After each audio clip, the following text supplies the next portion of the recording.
Hey guys, welcome to the studio. I got a fun one for you today. It's going to be our first black key and some reasoning behind it, leading us to our secret chord. Secret chord? How could it be a secret? Well, the funny thing about when we look at these chords, we know there's this rule that I've had the whole time. Only play white keys. Use your ears. Well, we're going to venture forth a little bit. And get right to it. I'm going to show you what we got going on with this. So bear with me while I just bring up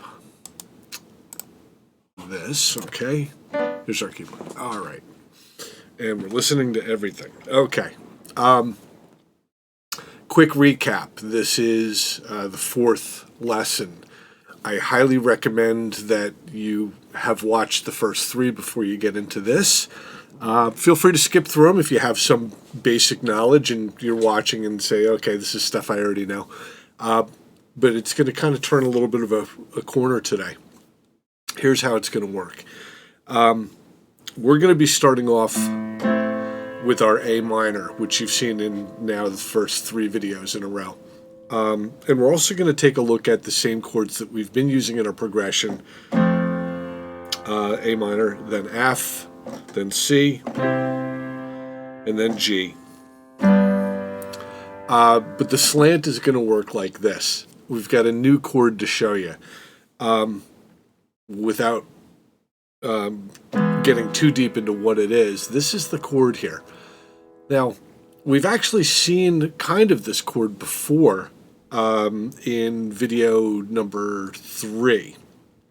What we saw was it was a G chord over an E bass, and I moved the E up, and I explained, well, this is really an E minor 7. But the change we're going to make to this chord, we don't need the top note. We can get rid of it. We can put it back in if we want. It's this central note, and we've been learning that from the second video, these notes can be kind of center notes can be moved around, but we're going to actually move it to a black key today, here. So let's take a quick second to really identify where this chord is. It is based on E. Group of 2 black keys, it's to the right of it. And then what would normally be our standard shaped chord of every other white key, but I'm going to take this center one and I'm going to move it up and to the right to a black key. All right, the note that was in the middle of this is G, and it's become a G sharp. Now, how are we going to use it? Well, let's get right to it. Let's just start with a plain old A minor chord with my A underneath it, and I'm going to go right to this new chord. Kind of interesting sounding. All right, let's put it in the progression, and I'm going to use it as a replacement for the fourth chord. So our chords will go A minor, F, C, that's all normal. And now the new one, and this chord is E. If I did have the all white keys, it would be E minor, but I do have a black key in the center of it, which means that this is actually normal for E and major chord. It does have a black key in it. Some chords are like that. All right, let's listen to those 4 chords now.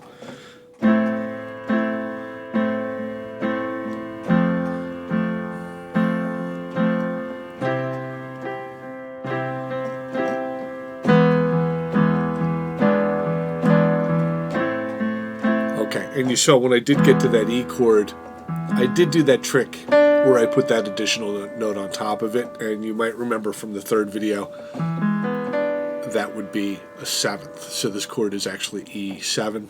You don't have to do that.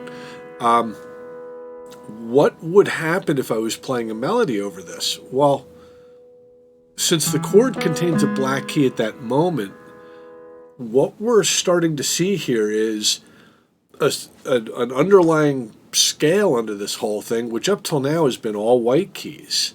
I could pretty much have done anything with the melody if I was using the chords that we've been using for the first 3 videos. So we're going to choose a 2-note melody to demonstrate this. We're just going to use A and G. You're looking at the group of 3 black keys. I'm kind of surrounding this middle note. Now, if I was playing this chord progression, I'm going to move my A and G up here to give me a little bit more room. Now, you don't have to do this with your left hand. It's just something that I can do, so I'm going to do. So what I'm going to do is I'm going to play like the A minor down here and make a 2-note melody with it. I'll go to an F chord, C chord. Now here comes this E chord. And listen, my melody had to change to accommodate this new chord. My melody was A and G the entire time, but when it got to that E chord, which contained this group of 3 black keys, it contained this middle one, my melody has to change to contain that as well. Well, let's listen to it with that change in play. I'll go a little quicker this time.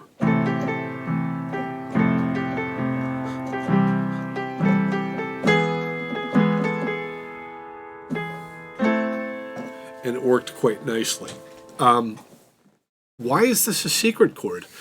Well, we've been working on the understanding that only white keys have been in play this whole time. And largely that's still true. But what I did was I did this old trick that has been around for hundreds of years, mainly in classical music. But it's also a trick that crops up in Middle Eastern music, North African music, to do this variation to a scale where one note gets switched slightly out of its normal position. And it normally happens at the end of a chord progression. So that's why we had a normal chord, a normal chord, a normal chord, A minor, F, C. And it wasn't until the final chord that you saw this thing happen. And there's some reason for that. So why would I do that? Well, it allows me to bring this new chord into play that was not something that came from the normal scale. Up till now, we've been seeing this E kind of present itself as a minor chord, all white keys still. But when we change it so this G moves to G sharp, it's out of the original scale. How do they get away with it? I will tell you. Because we're starting this whole thing off on an A, what they did was they said, okay, well, let's look at the scale as if it goes from A to A, and it's all white keys. 1st degree, 2nd degree, 3rd degree, 4th degree, 5th degree, 6th degree. And here's the 7th degree, and they say it's flexible enough to take the 7th degree and sharp it. Usually temporarily. It might be sharped the whole time, but we're going to treat it like it's a temporary thing, meaning that it's no longer a G in play, it's a G sharp in play. So the scale itself, which used to be all white keys, A to A, the G's been removed and sharped, and that's what the new scale looks like. But it only looks like that during that final chord. That's why when you saw me playing the melody, I was really kind of highlighting just these 2 notes to show you that the melody does get changed when that final chord comes in. Other than that, I mean, the melody is still all white keys. The difference that we're going to see is, does it contain a G, which it does for the first 3 chords, or that G sharp during that final chord? We're going to give it a listen with a little bit more melody this time. So here's A, and keep in mind, here's the G that's going to kind of change around. So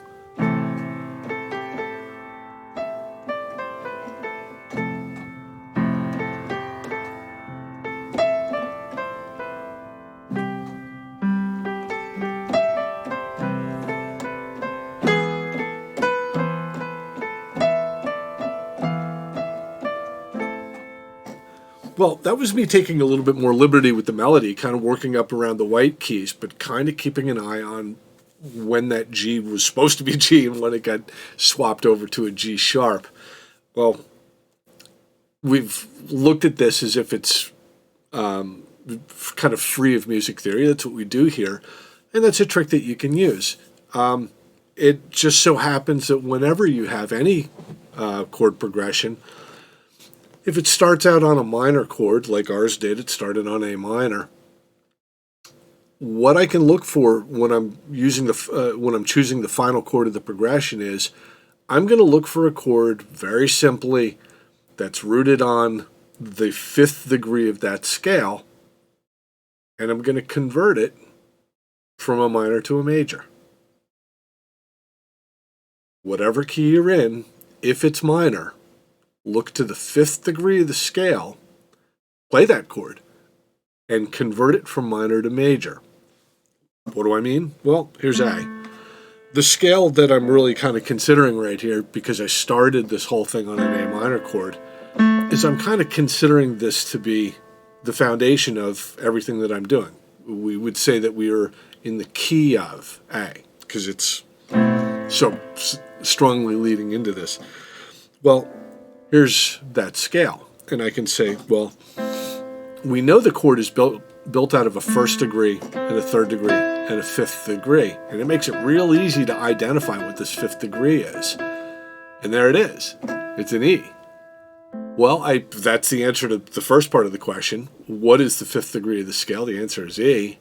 And now I know that I should probably be using an E chord, or certainly can with cool results, to come up with a new final chord of the progression. It's the 5. It's going to be an E chord. But the second part of that is I need to kind of convert it to major. Well, normally when I'm playing in any minor key, the 5 chord will always also be a minor. If the 1 chord's minor, the 5 chord's going to be a minor. How do I fix it? Well, in the second video, we talked about the flexibility of the central note of these chords as having some mobility. And we may do something like take the central note and move it up to like from third degree to fourth degree. And this would be, if you remember, it's E sus4. But look how far I moved it. I moved it and kept it in key. Whenever you do this trick that I'm showing you today, the note that we're looking for is actually not going to be part of the normal scale. It will move from here to here. And because we've been using all white keys, this is something that gets kind of easy to spot. We haven't really talked about what makes a chord major and what makes a chord minor, and we will at some point. But that's more of a music theory thing, and we're trying to avoid music theory for what it's worth. So if I'm on an A minor chord and I have this progression that I like so far, we're going to play the whole thing up to this point. A minor, F, C, and now my new chord, E. And I'll repeat that with a little bit of fanciness that we learned from video number 2, the suspensions.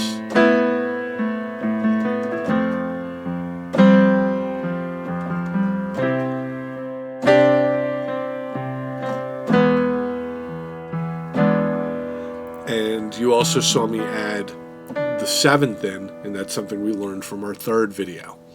Can I do suspensions with this? I got to be kind of cautious because I'm kind of messing around. I can tell you on the E chord, I can get away with a sus4. I would have to be a little bit more cautious with sus2. I would probably not do it because if I choose F, I'm crowding the first degree, which I don't want to do. And it was like that instance that we ran into before where it looks a little bit hazy, so we're going to avoid it for now. All right, let's put it all together and see what it sounds like.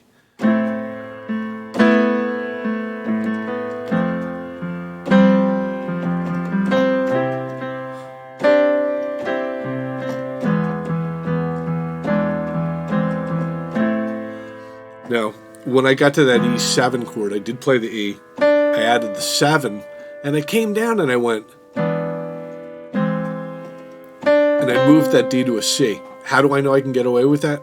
Well, it's part of the scale, and that's one of the reasons that we like to know what the scale is. We can pretty much get away with using the notes in the scale while we're doing a progression. So, what did we learn today? Well, the main thing you should be walking away with is the 5 chord. When I'm playing in any song that started off with a minor chord, we consider the song to be minor because that was the first chord of it. And figure out where its 5 is. Well, when you're looking at a minor chord, that's super easy to figure out because it's the high note of the chord. That's the 1, the 3, and there's the 5. So it's not hard to identify what the 5th is. You never even really have to count it. You could just say, well, what's the top note of that chord? And then what you would do is say, well, let me play this as a chord, but doing the little trick where I will take the center note and bring it up 1 half step. A half step is the shortest distance you can go from like a white key to a black key. And it will knock it out of the scale. But that's part of it. It's part of it. And for people who... I had a hard time with this when I was trained with this because they would kind of hammer this into your brain like, you're only supposed to use white keys and you're in the key of A minor and A minor is only white keys. And then you get, 3 bars into the song and immediately there's a black key there. And I would say, well, what's that doing there? And it's at that moment that you realize when they talk about like a scale, it's really kind of a guideline. This stuff is music theory, guys. It's not music law. It's got flexibility built into it. And we like to have this level of flexibility to give us something a little bit more interesting to listen to than if we just followed these basics as if they were complete rules. Now, because and here's the real theory of it, because I took an A minor scale and I looked at it as if I have 7 degrees of it and an A on top, and what I really did was take the 7th degree and sharp it.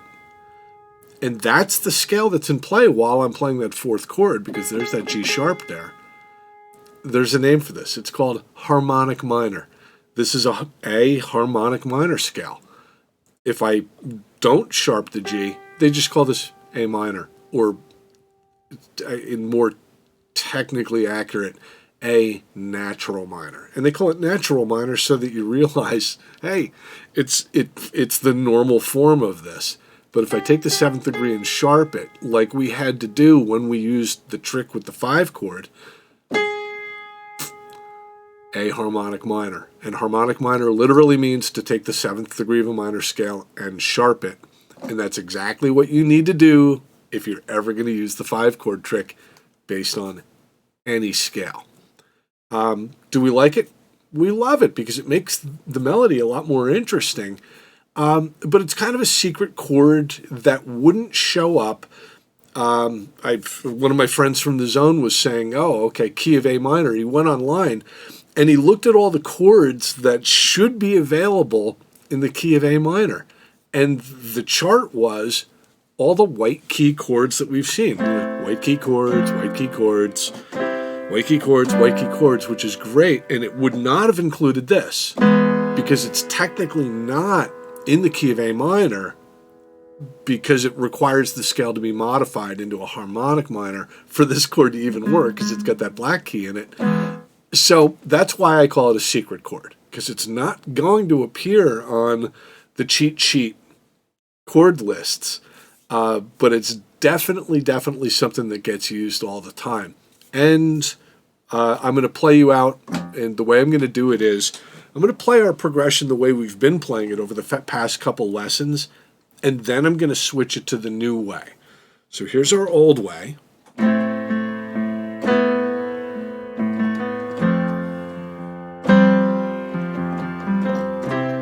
Our old way used a G chord. Here's the new way. A minor, F, C, E.